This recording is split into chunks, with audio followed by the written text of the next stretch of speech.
Hey everybody. So recently I was asked what the PCALL is. I actually just learned about this maybe in the past year reading John Carter's book.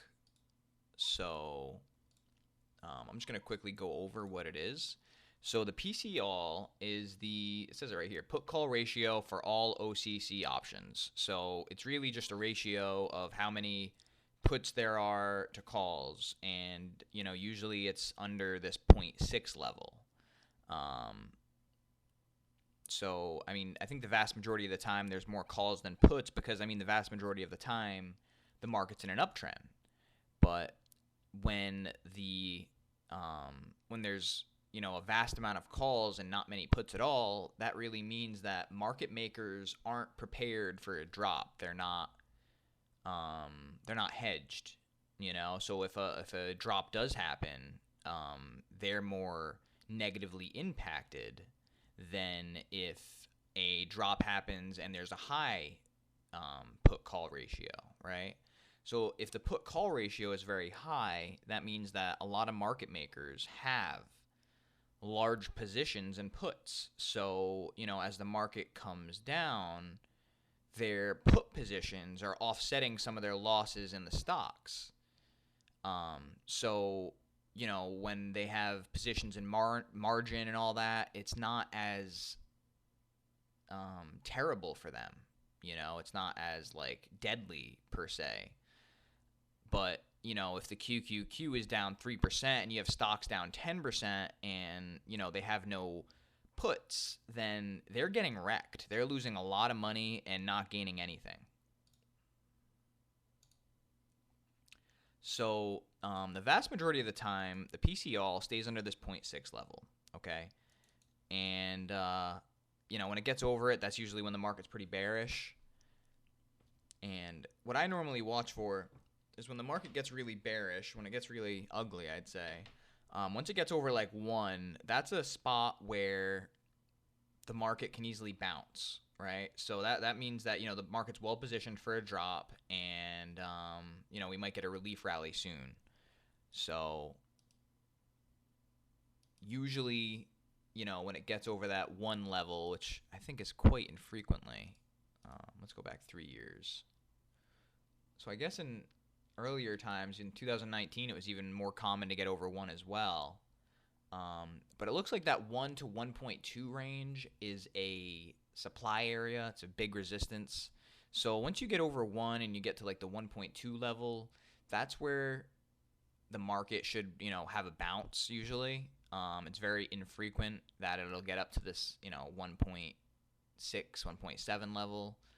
But if the market does get back to 2020 type levels, I could see that happening. It looks like RSI is at an all 3-year high right now for the PCALL. That's pretty interesting. Because normally it doesn't, the PCALL doesn't drop or doesn't close this high. So that's a really extreme reading right now. But yeah, so the way I watch it is if the market's in a spot where there's a lot of economic news coming out, or there's just a lot of uncertainty, or it's way overextended and the PCALL is very low, right? Let's say between 0.3 and 0.4. That to me says that the market can drop pretty quickly. And so really the way I use the PCALL is I just say, well, okay, the market's dropping and PCALL is 0.4, so that means there's a lot of room to the downside because the PCALL is so low.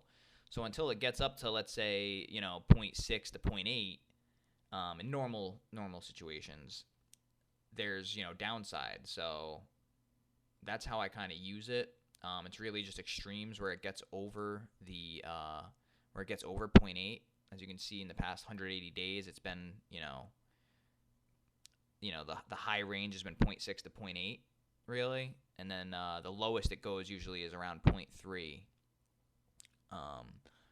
And if we get if we're way overextended and we get down and we open up at 0.3 or at let's say we opened at 0.29 or something, to me that's an opportunity to go short if the market looks ready to pull back. So I just always watch this every day, and the more you watch it, the better you start to understand it, and you're able to use it to your advantage.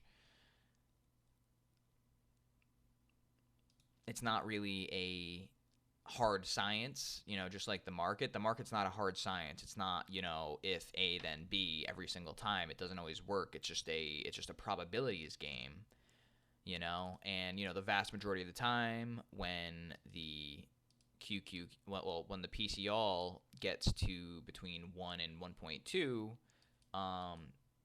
it drops. So, statistically speaking, between that around 1.2 should be where a relief rally happens if it doesn't happen, at 1 or whatever. So that's always something to watch for. But I'll also be watching the VIX, and if the VIX breaks out to extreme levels, then I think the market can get even bloodier than it is. But if you have any questions, please leave them in the comments, and thank you for watching.